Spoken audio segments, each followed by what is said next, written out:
Kristen. And I'm Bethany. And this is Looking for the Middle, the Christian girl's guide to modern dating. We're here to help you date with confidence while honoring the Lord and to show you that your identity and contentment are in Christ. We're going to give you the tools that you need to date successfully and be set up well for success in a godly marriage. If you've ever felt like you didn't really belong with any of the extremes in dating today, well, you're not alone. Neither did we. And that's why we're here looking for the middle. Hello, friends. Welcome to another episode of Looking for the Middle. We are pumped that y'all are here. If you are in our Facebook group, we're especially pumped that you're here because we were looking through Bethany did a post a couple weeks ago now, and I think it was by the time this comes out. Yeah, it will have been a couple weeks ago, yeah. And asking for y'all to send us questions you wanted us to answer in episodes because we had some slots left in the schedule and we had a couple big recording days coming up, and y'all came back with some really great questions and we couldn't just pick one or two, so we thought we're doing all of them. Yes, I kind of stole the show there. No, you're good. My bad.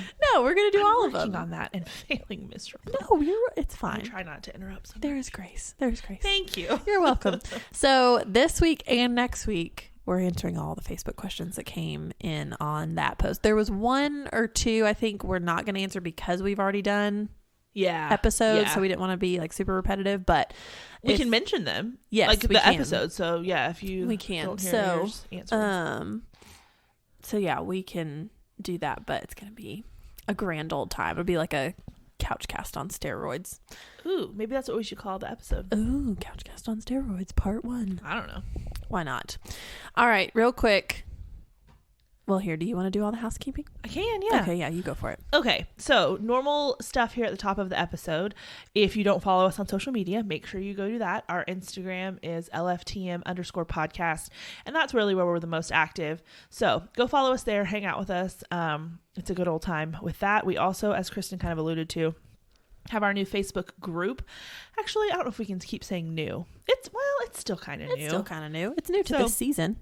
It's not just like a page that you would go like. It's a group where you guys can actually interact with each other, kind of build some friendships, build a little bit of a community there with other women who are kind of walking the same path as you guys are, whether it's single or dating or whatever, kind of just on that same stage of trying to figure out how in the world to go from single to married as a Christian woman.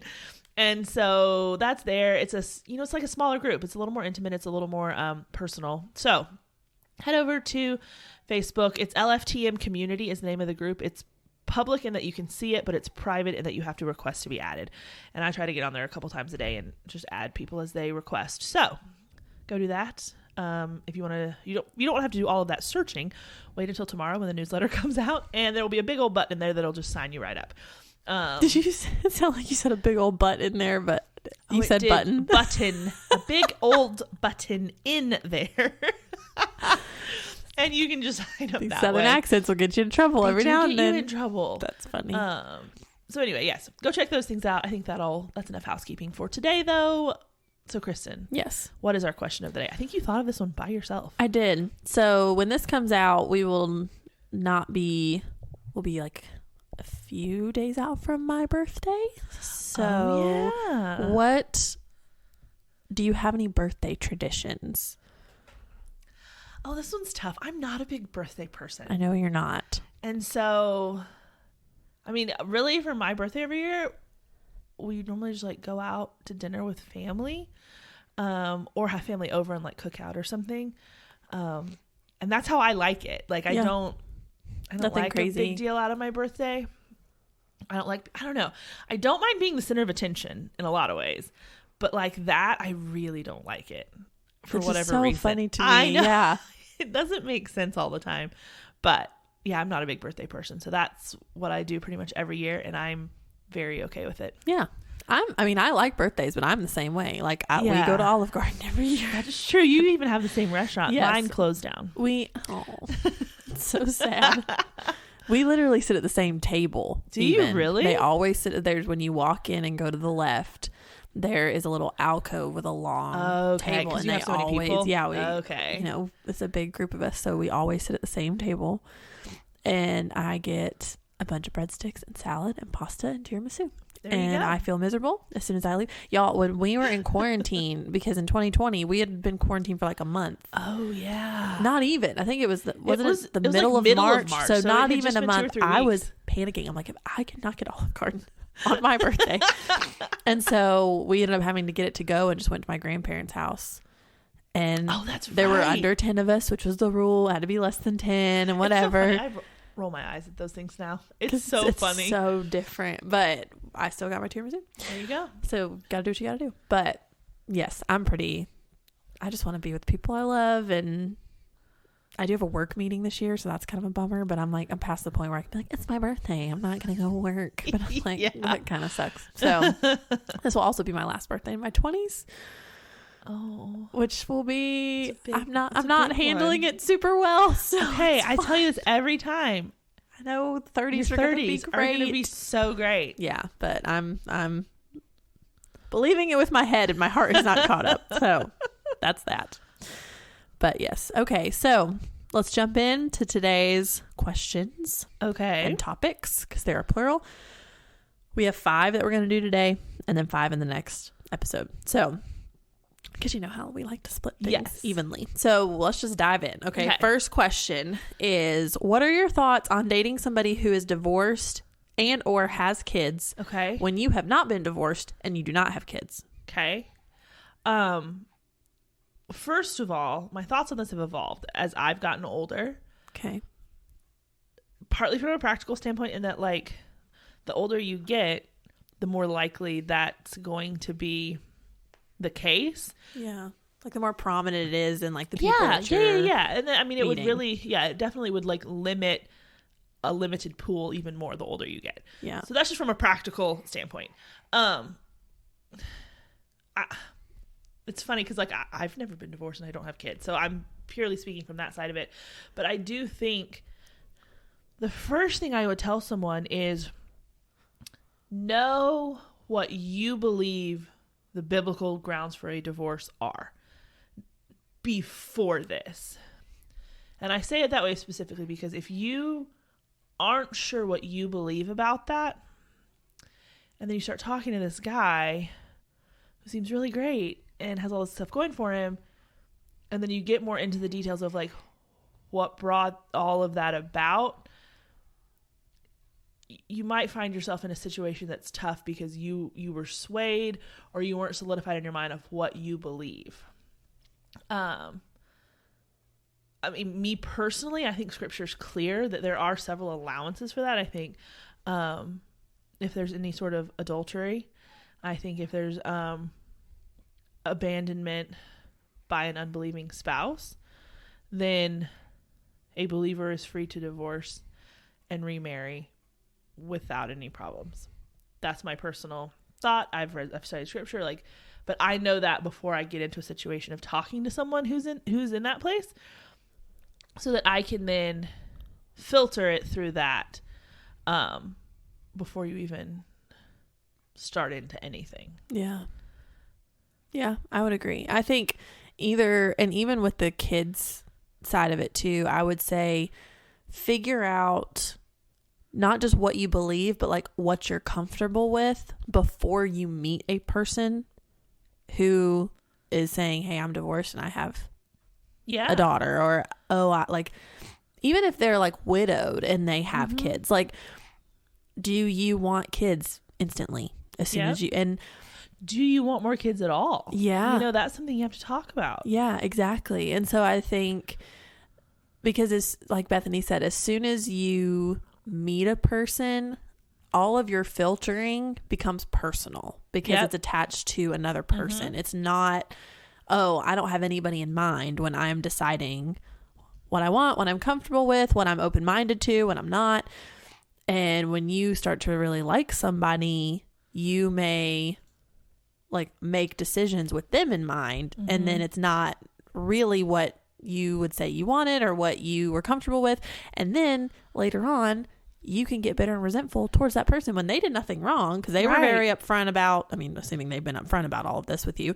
If they're not, that is a huge red flag. Yes. If they're like, I remember talking to a guy on eHarmony, this was years ago, and I figured out from Bethany's sleuthing tips how to figure out what his last name was, or enough to like find him on Facebook.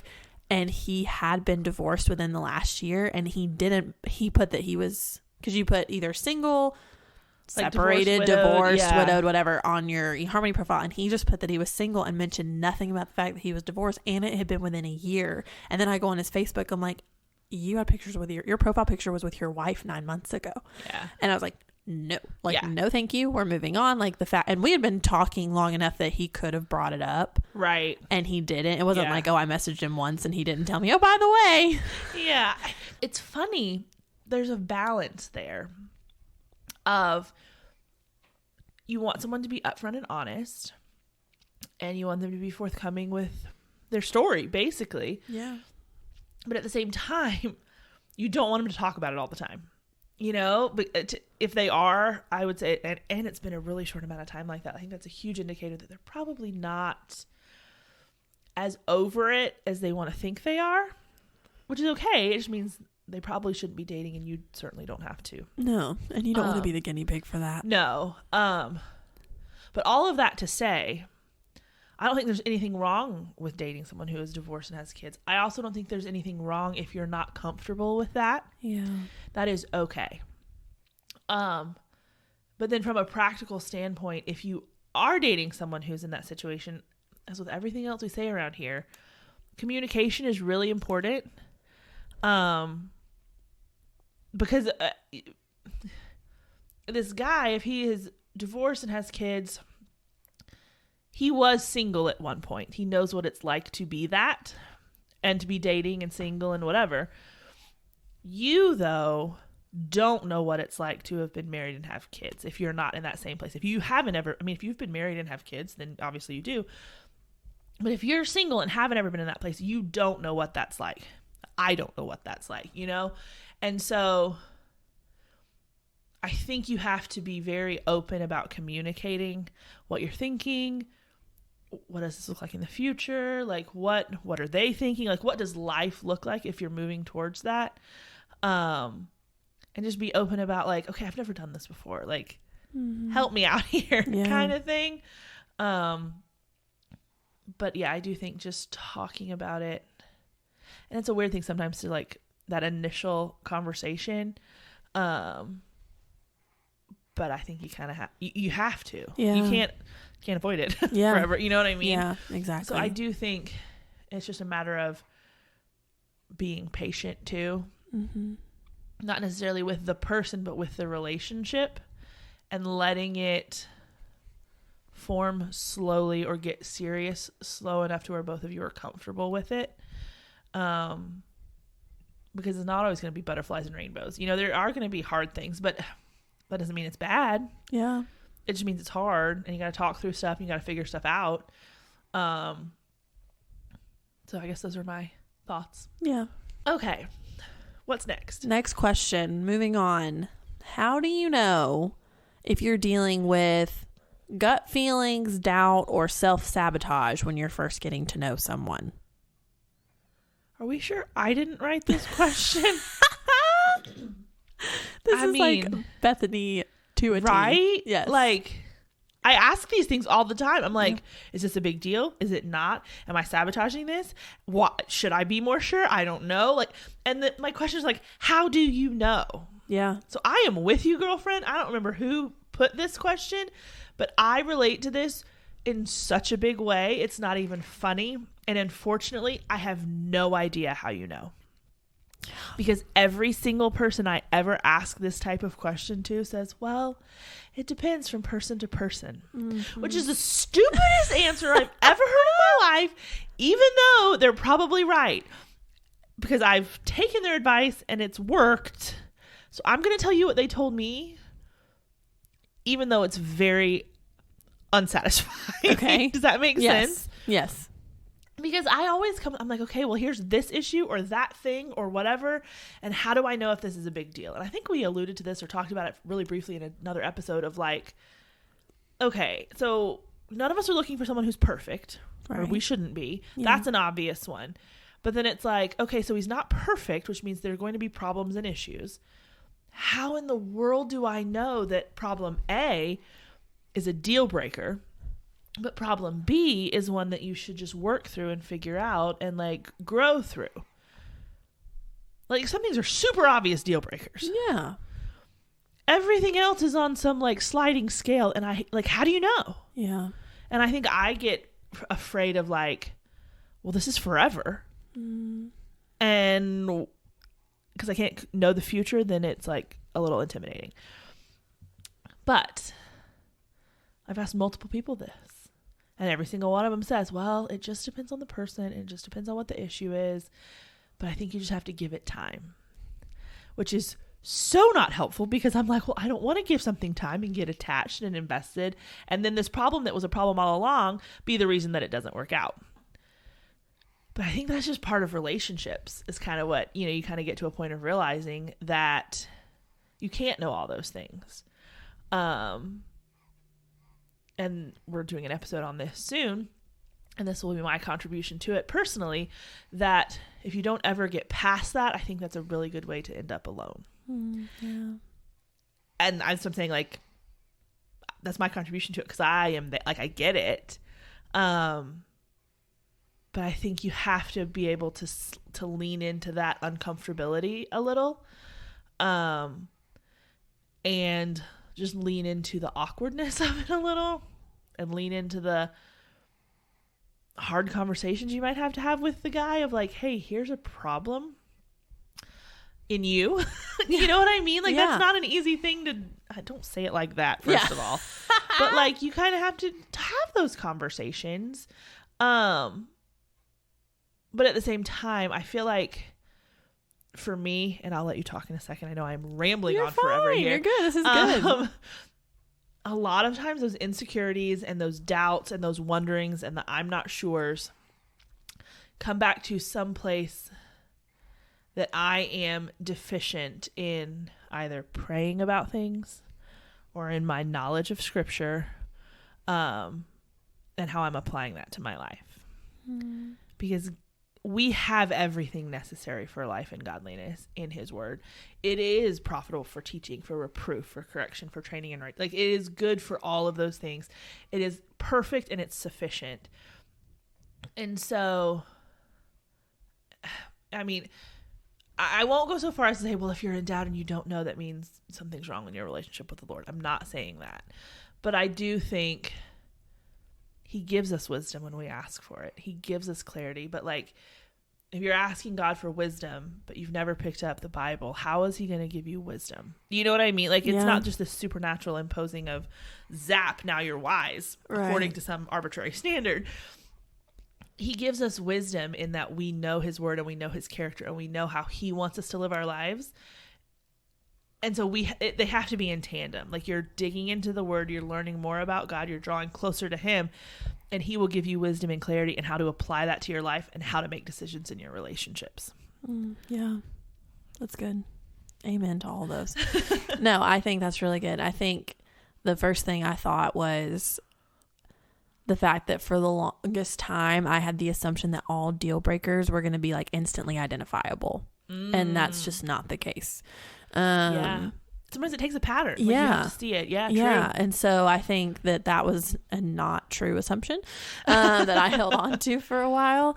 And the older I got and the more I dated, it was like, oh, this is a deal breaker, but I didn't know until I was 2 months in, because I didn't know what that one, he wasn't able to like articulate that, or that wasn't something that he said, oh yeah, by the way, XYZ. And I'm like, oh yeah, no, that's not going to work. It was because everyone starts putting their best foot forward. No one's going to start and be like, hey, let me tell you all of the really bad things about me. So there was that. And then the other thing you said that made me think of something. I'm just finished Lisa Turkhurst's newest devotional called Seeing Beautiful Again. And at the very end of it, it's one of the last devotions, she wrote about it in the context of marriage. But one quote she said, I will never forget this. She said, I had to ask myself the question, am I praying about my marriage just as much as I'm talking about my marriage? And I think that goes for anything we're going through in our lives. Are you praying about it as much as you're talking about it to other people, to yourself? Are you worrying about it, thinking about it? Like, the ratio should be that prayer is always tipping the scale more. And that was super convicting to me, not just in my relationship, but in every area of my life that I'm worried or wondering or confused or waiting for clarity about. Is like, okay, well, I can sit here and say, well, I don't know, and I just want to know, and and I don't want to give it time, and I'm tired of waiting, and I see this pattern, but I don't know if it's a bad enough pattern for me to like dip out. Yeah. And I haven't prayed about it once. And the Lord's probably like, you know, Kristen, if you talk to me about this, I could help you. Like, if you would open your Bible, I could help you. And you're like, oh yeah. Well, yeah, I mean, I had said, you know, lean into the awkward, lean into the hard things, like don't run from them. But if you're an anxious and worried mess, that's not what I mean to lean into. Yeah, no. Because, like, as a Christian, I'm not saying you won't ever struggle with anxiety. You won't struggle with, I'm not saying that. But if you can find a place in Scripture where God is recommending that we be that, I would love to hear from you. Yeah. Right? Yeah. And I'm not trying to be snarky. I'm being serious of like, I just don't want it to come across like harsh, that God is a God of peace, and he gives that to his children, and he doesn't leave you confused. If you're confused or you're not sure or whatever, like, that's part of living in a fallen world. But I think if that's what you're dealing with, you're absolutely in knots over this relationship. Either it's because you know what you need to do and end it, or it's because you're not sure enough of what biblically you should be looking for. Yeah. And in both instances, I think you pray and you get in the Word, and then you do what you got to do. Yeah. I heard somebody say the other day, they were like, the two consistent themes throughout Scripture, the two things we're told to do most consistently throughout Scripture are do not fear and come look or behold. And so it's like, okay, don't be afraid of what your circumstances are. Don't fear, don't worry, don't do all this, and come look at what God is doing. Behold at what God has done, and take hold of his character and look at what, you know, all the goodness and like perfection that we have in him. And if you're looking at that, then the worry just everything else shrinks. What is it? It's a song, turn your eyes upon Jesus, and the things of earth grow strangely dim in light of his glory and grace. Like, that's one thing that I try to like, and that's not a Bible verse. So I mean, don't go Google that in the Bible. But the principle, like, I'm just the it's principle, rooted though, in Scripture. Yeah, is true of that. The more you're looking at Jesus, the less this world is a concern. Yeah, and that's how I want my life to be defined. Like, one of the ways I say that a lot. I want my life to be defined by this. Yeah, it's like there's 37 things, Bethany. That's fine. But that's one you of them. have a long definition. Want the things of this earth to be strangely dim. Like, I want it to be that in light of who Jesus is, like, that is so big and so real and so just in your face. Yeah, that the things of this earth don't matter as much. And so I, you know, in looking for a person, I'm looking for someone else who's looking for the same thing. Because then we're going in the same direction. We're looking for the same, and those things, that's what I'm looking, when you're looking for that, the things of this earth that then cause problems stick out like a sore thumb. Yeah. Well, and I think prayer too, because we get asked a lot about like praying for my future husband and praying about my dating relationships and how does prayer fit into all of this. And I feel like sometimes people fall in the camp of like, oh, prayer is just the Band-Aid I'm going to slap on my problems. Yeah. But then on the other hand, I feel like a lot of times we forget like how supernaturally powerful prayer is. Like, y'all, yesterday I was getting all worked up about something. I don't even remember what it was, but I was all like worried and praying in my car. And well, I wasn't praying initially. I was venting to myself. Let's be honest, and that wasn't helping. And I'm like, you know what? Okay, Lord, let's talk about this. Yeah. And for the hour or two after, that was not even on my mind. And it didn't really click until I'm like, oh, I like prayed about that. And that wasn't my intent of I want to pray about this, so I'll quit worrying. It's just like, Right. Lord, I need to bring this to you, because me sitting here and talking to myself about it is like me running in circles, basically, which is not fun for me because it's running. And 2, it's not helpful. I said something to someone the other day about, such and such, and then I'm going to hit the ground running. And I was like, well, actually, I'll probably just hit the ground walking because running is not ever fun. Is not great. But it didn't really click until a couple hours later. I was like, oh, that kind of fell off my shoulders for a little bit. Well, that's where he talks about, Jesus says, come to me, all you who are heavy laden, and I will give you rest. You would not believe the number of times that verse has come up for me in the past month. And like too many times. And yeah, you do, because you're turning your eyes to Jesus. Mm-hmm. And the thing, like, it grows dim. Yeah. So I'm not trying to make light of it or make it seem like that. But I think that's how you... Yeah. Gut feeling, doubt, self-sabotage, the key word or the key concept with all of those is self. And so I think the way to change that is to look at Jesus. And when you're looking at him and you know him so well and you're trying to find a guy who is going that same way, then if he's not, it's going to be really obvious. Yeah. It goes back to the example of, and I know I'm going on and on about this one, but it goes back to the example of, FBI agents who were working like counterfeit departments. Yeah. You would think they study counterfeit money so they know what to look for, right? Yeah. They don't. They study actual U.S. currency over and over. I mean, that's what they look at, so that when a counterfeit comes along, it's so obvious to them because they know the real thing so well. Yeah. And so that's kind of my focus when it comes to this, because like I said, I'm with you guys on this. Like, I get it. Is if you spend so much time looking for all the problems and finding all the things that are wrong and wanting to know what all of them are so you see them when they come along, you're kind of missing the point. Look at Jesus. Look at the perfect example. Study him, know him, have that as your benchmark, so that when things come along that don't look like him, you'll know, but you'll also be able to tell, oh, hey, this guy is pursuing Jesus and he's just not perfect. Or you'll be able to say, no, he doesn't look anything like this Jesus that I know. And there's your defining line. That's good. That's good. I love that. So yeah. Okay, I want to ask the next one. So yes. I feel like I have, however long we've been recording, I've been probably talking 87%. 27 minutes. I feel really bad. No, about don't it, feel bad. You're saying a lot of great things. Oh, thanks. Number 3, though. Are you ready? Yes. It says, am I closing myself off to opportunities to meet someone because I will only talk to guys that live in my area? Bluntly, yes. But that might be okay. I was just about to say, like, that's fine. Yeah. There's nothing wrong with that. You just have to come to terms with that. And this is me. Mm-hmm.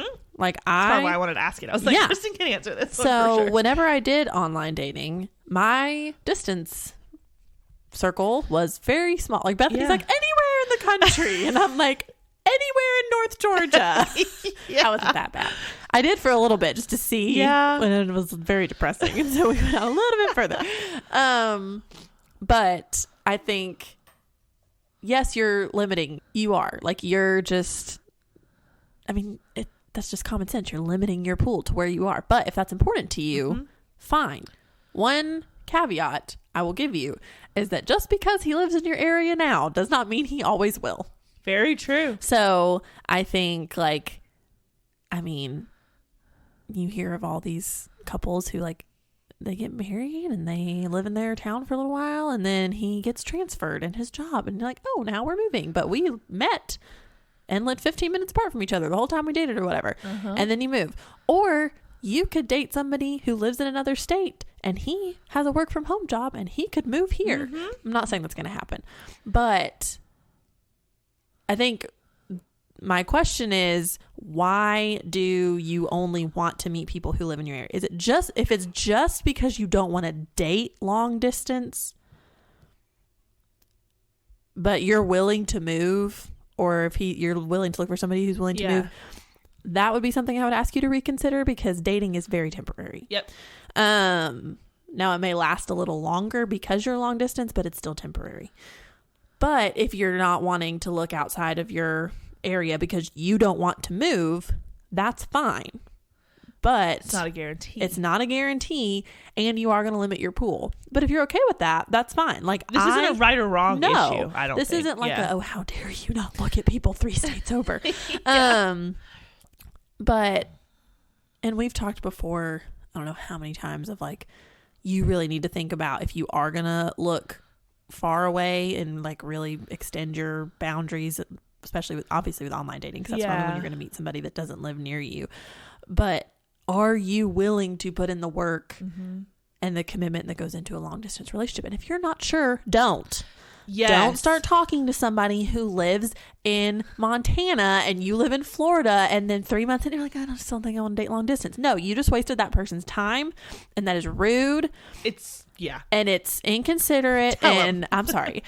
This drives me crazy. I've had this happen to me. I get so angry for Bethany. I'm like, I'm not even involved directly in this, and it makes me so mad because you knew that from the beginning. That wasn't something that like, it's literally was a secret. The first thing you know with the person's name on every single app you ever talk to someone. It's name, age, where they live, and what they do. That is the 4 things you have, and what they look like. That is the 5 pieces of information you have instantly as soon as you see somebody's profile. And so if you don't think you're ready, or you don't know if you've got what it takes, don't put yourself in that situation. Like, oh, I'll figure it out. Like, talk to people who have dated long distance. Seek counsel. Like, do some research, like get online. I mean, be smart, but you have plenty of resources available. Like, here's what it looks like to be in a long distance relationship. We've done episodes, like go back and listen to, I'll put it in the newsletter, but it's Melanie and Trey's story and how they dated long distance from season 2. Like, they were 6 hours away from each other the whole time, pretty much, that they were dating. And so didn't we do one that was pros and cons of long distance? Yeah, I think you're right. I think because we've talked about like that too. It's not all bad things. No, as someone who has dated long distance a couple of times, same, with a decent amount of success. Yeah, like I'm just, like they were good relationships. I mean, I didn't marry them, but like they were good relationships. Yeah, that wasn't the reason it ended. What I was gonna say is it wasn't the reason it ended. It may have been a contributing factor, a little bit, in that like some of the issues that really were issues might have been able to have been handled a little better if we were closer, but it's not all bad. I think the distance forces you to communicate well, or it certainly won't work. If you're not a good communicator, long distance might not be a good idea for you. I'll just say that. Yeah, that's a great And I don't point. mean that as like, oh, I'm such a good communicator, but no, but if that's something you struggle with. And I don't mind now, especially saying things that are on my mind, bringing up hard stuff, and just asking about things. And so I mean, that is a good thing. You talk about big stuff, you talk through things, and you have the time to really focus on that. So there are good things. And I do think because of that, sometimes it will take longer, but it doesn't necessarily have to take longer than a solely in-person relationship, because you do learn to communicate really well. Yeah, I agree. So yeah, I think the easy answer to that is yes, you're closing yourself off to some opportunities, but that's not necessarily a bad thing. Yep. And if you're willing to work with that and work through that, great, good for you. Yeah. Like, don't feel bad about it, but just know but newsflash, you're closing yourself off to a lot of people just by being a Christian. So yeah, like there are a lot of things you can quote unquote close yourself off from people based on things you're looking for. Yeah. So just because distance is one of them doesn't make it worse or unreasonable. Yeah. I guess what I'm trying to say. Yeah, I agree completely. All right. Next question. We got 2 more. Yeah, I'll read this one and you can read the last one. Yes. Okay. Sounds good. This is a long one. Ready? Yep. How do you navigate when your best friend is dating someone you don't approve of / get along with naturally? She says he's a Christian, so it's not that he's a non-believer, but he isn't super strong in his faith, and he's shown some things that concern me. I want to be supportive of her, but I'm not truly 100% supportive of him, so it's a hard balance. That is tough. I think you have to, first of all, talk about it with her. Mm-hmm. And like Kristen always says, it's a compliment sandwich. So I would start with telling your friend you love her, you care about her, you want what's best for her. Like, so happy for her. Yeah. And then say, here's some things that I've noticed. Don't be accusatory. Say, here's some things that I've noticed. He's not super strong in his faith. And then you said there's some things that concern you. Whatever those things are. Like, say, hey, I've noticed this. have you noticed that? Or am I off base? Or, hey, remember the other, maybe, let's say it's a temper, so we can have an example to like latch onto here. Let's say you've noticed he seems to have a temper. Maybe say, hey, remember the other day when we were, you know, I don't know, bowling. I don't know why that came to mind. Yeah. And he was just like, he was really kind of a jerk about losing, or he just got really mad unreasonably at this game.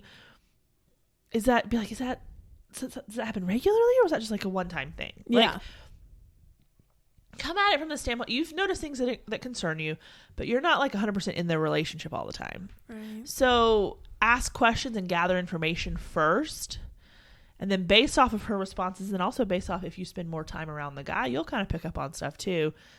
Then maybe have a conversation that's like, hey, I'm really concerned about this and I want to tell you. And it's kind of a place where you're like, you need to do what's best for your friend. And in telling her, even if it might hurt the relationship a little, like you, at a certain point it gets there. But at first I would just gather information. Say, hey, I noticed this. What are your thoughts?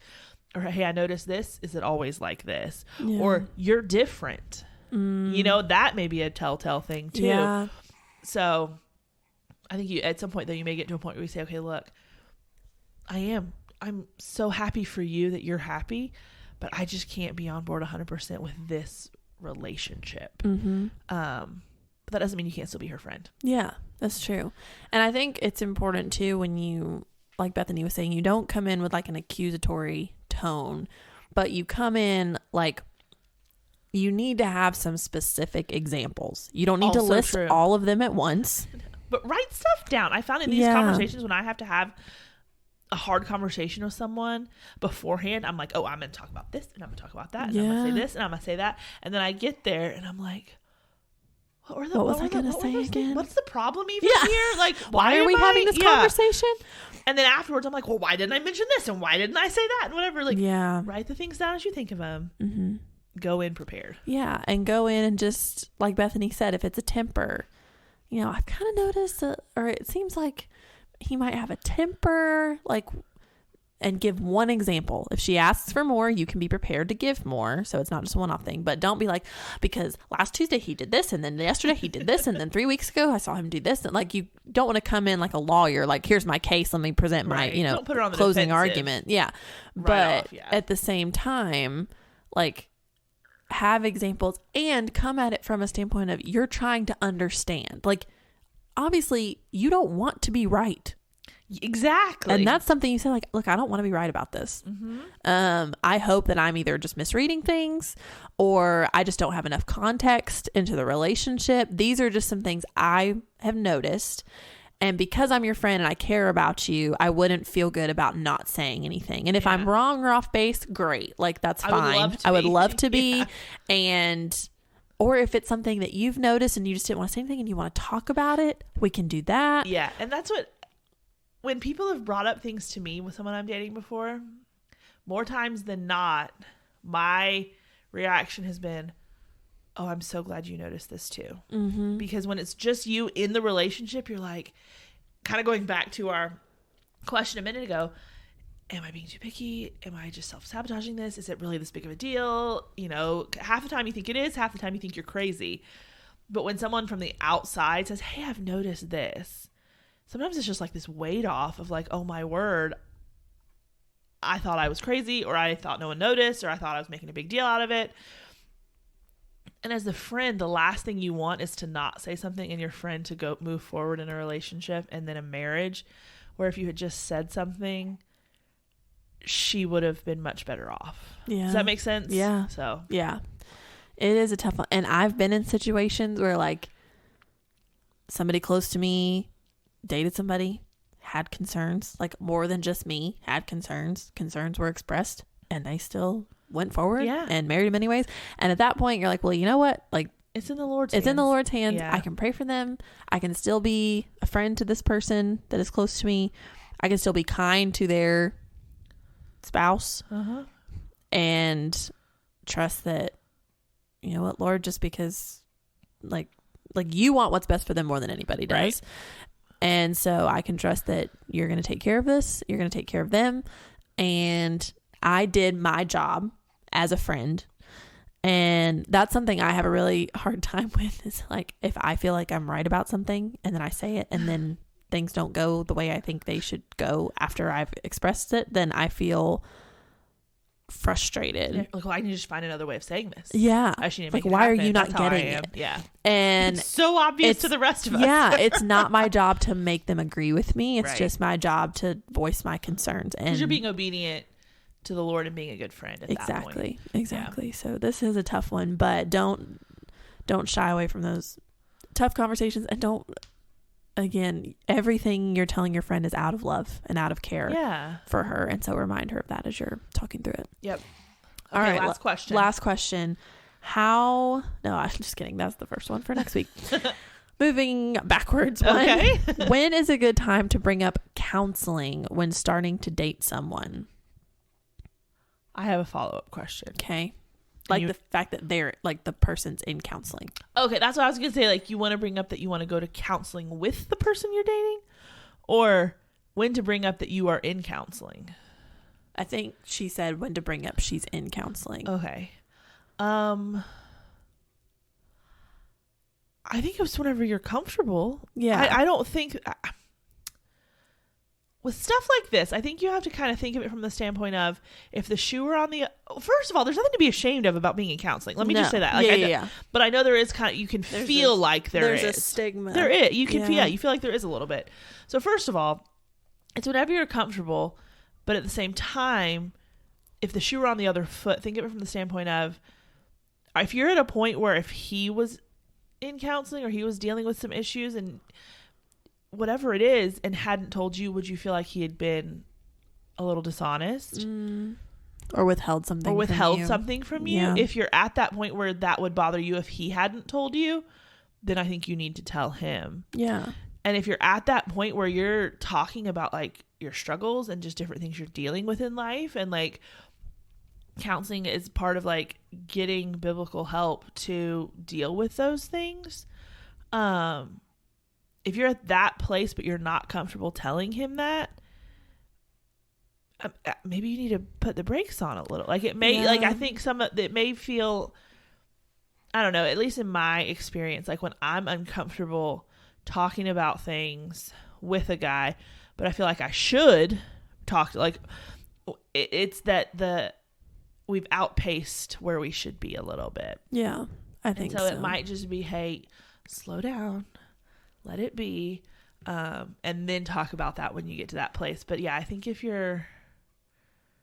this isn't a first date topic necessarily, and that's fine. Like, that's not the point of a first date, but I don't know. I don't think it has to be this, like, sit down, we need to have a talk. Yeah. Like, just kind of mention it. There's nothing to be ashamed of. It's fine. Yeah. You don't have to. You can just kind of mention it in passing of like, oh yeah, I have a counseling appointment on Thursday, and I have this, like, talk or about I was that talking way. to my counselor about that the other day. Yeah, like, it's just part of life. It's not something to be ashamed of. We all have issues. We all have things, and we all need help. And I mean, at our church, we have a biblical counseling like department. But one of the things we talk about is like counseling is basically just like focused discipleship. Like, it's basically someone saying, hey, you're here to help work through this specific issue, and I'm going to help you, and we're going to put some laser focus on this and really just bring scripture to light and what it has to say about this issue in your life. But like, we all should be doing that with everyone on a more informal scale, and it's just discipling one another. It's just one anothering one another. Yeah. And so I just don't think it has to be something that is something that you feel like you have to tell someone. Like, it's just part of life. It's just what it is. And I think if they have a problem with that at face value, that may be more on them. Yeah. Like, if they're not even caring to find out what the issues are, like really talk through, what that is, then I think that speaks a little bit to their maturity. Yeah. I don't know. I can't say that just across, but there's always exceptions to everything, but you get what I mean. I know what you mean. And I think a lot of it probably depends on too, like, what is the reason you're going to counseling? Like, maybe, I don't know, your parents just got divorced and you like are talking to somebody through that. Or maybe it's like you know, maybe you've been in counseling for a while and this is like a general maintenance thing for you. And it's like, I've just kept this going because, I mean, I heard somebody talk the other day, and I never heard it like this, but it made sense. It's like we go to the dentist to get our teeth cleaned you're supposed to go every 6 months. Do I go every 6 months? No, but you're supposed to go every 6 months to go to the dentist. You go to the doctor to get checkups. You know, you do all this stuff, and you go to the eye doctor, and yet we like not counseling as like a checkup type of thing of like, whether that's a counselor or a mentor or something, like that's important too, to in a way of like taking care of yourself. And so that may be easier to bring up than if you're in it for like some like childhood trauma or abuse or something a little heavier that you're not comfortable sharing yet. And I think what Bethany said is true of like, if you're in the beginning stages of working through that, now may not be the best time for you to get into a really serious relationship. And so maybe it is like, oh, I need to pump the brakes. And that's okay. And that's totally fine. There's nothing wrong with that. Or if you've been working through this for a while, like, yeah, maybe that's the reason, but hey, you've been going for a long time. You've really made a lot of progress. And it may just start with, oh yeah, like Bethany said, oh, I have a counseling appointment next week. And then if he wants to like ask questions, he can. If he doesn't, you don't have to right away. And then the closer you get, then it's like, you know, oh, like this is part of my story. Right. That I'm comfortable telling you now because we've been dating for a little bit, and it's not just like, oh, we've had coffee twice. Yeah. And you gauge that. And that's why outside from I mean, you can talk to your counselor about it too if you want to, but like mentors, parents, close friends, ask them. Because again, we talk here all the time about we can only speak so much to these specific questions because we don't know who's asking. We don't know your specific circumstances. We don't know your life. The quote from Baby Mama. But at the same time, you have people in your life who do know all the details. And so we should not be the end all be all of your advice. No. So go talk to people who know you well, who know your circumstances, and get their wisdom and counsel as well, I would say. One last thing on this, and then we can wrap up. I just wanted to say too, if you do kind of go that route, like Kristen was saying, like, oh, you know, you just kind of mention it in passing. Oh, I have a therapy appointment or I have a counseling appointment or whatever it is. And you're like, and then, because you said, and then they can ask questions, they can whatever. One thing to consider is if you're comfortable talking about it and you're wanting to talk about it, when you do mention that, tell them, oh yeah, I have a counseling appointment later. And then just say either, you know, I'm totally fine talking about it. So if you ever have any questions or you want to know, like, just let me, you almost have to like nudge the door open a little bit. Yeah. Because if someone just said that to me and then just glossed over it and didn't say anything, I would not think naturally, oh, they probably want me to ask about that. Yeah, that's fair.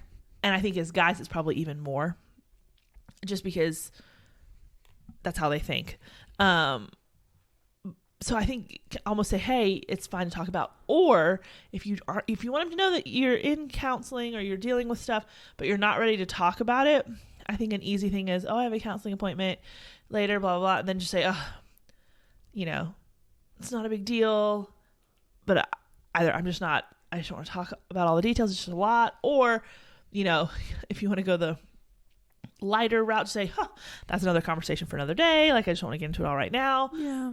To kind of let them know, red light, green light kind of thing, you know. Yeah. I think that a little bit has to come from you. Exactly. I think that's good. And I think that's a good place to call it. Perfect. Let's do it. All right, guys. Thanks so much for joining us. Like we said, we'll be back next week with part 2 of your Facebook questions answered, or CouchCast on steroids. And we've got a few more questions from the Facebook group that we will answer. So stay tuned for that. But we will be back soon.